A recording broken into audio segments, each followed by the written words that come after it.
is ABC 7 News at 5. Now, the latest on the conflict in Libya. Heavy anti-aircraft fire and loud explosions were heard in Tripoli, the country's capital. Coalition forces pounded Libyan military targets with 24 more Tomahawk missiles while expanding the no-fly zone. But the U.S. lost a fighter jet, which went down outside the rebel stronghold of Benghazi after some mechanical problems. The two crew members bailed out, and both are safe. This conflict has many Libyan students here in Chicago worried about their future.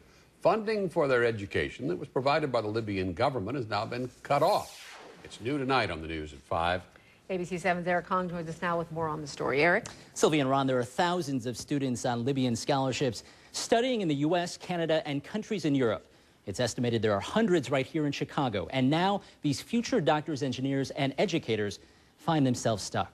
For Nizar Sanusi, it's hard to hit the books. Well, I spend many nights awake up till all the way to dawn. Many videos just break me down to tears. Sanusi graduated from medical school in Libya and is now in Chicago studying for exams that will let him continue his training in the U.S.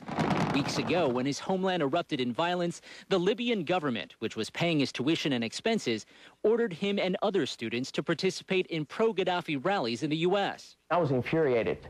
And what I did was it had the exact opposite effect. Instead of wanting to do it, I wanted to do the exact opposite because it was so predictable.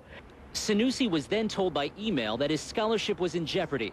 Without work visas, he and other students can't earn money, and returning home is out of the question.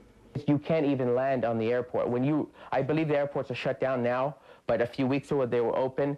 People coming in from England and the United States were picked up immediately and haven't been heard of yet.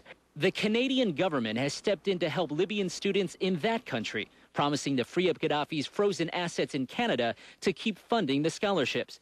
But that policy doesn't extend to students in America. I think these students and what they're doing here in terms of trying to get degrees and going back to help their country is crucial to the future of Libya.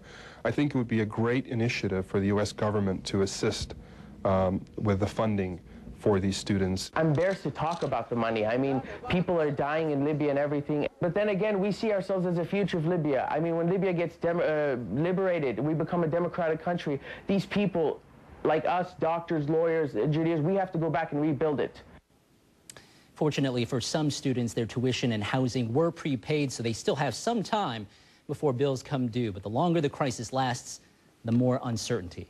Ron and Sylvia, some colleges and universities here say they're also waiting to take their cue from the U.S. government. Okay, thanks, Eric. After nearly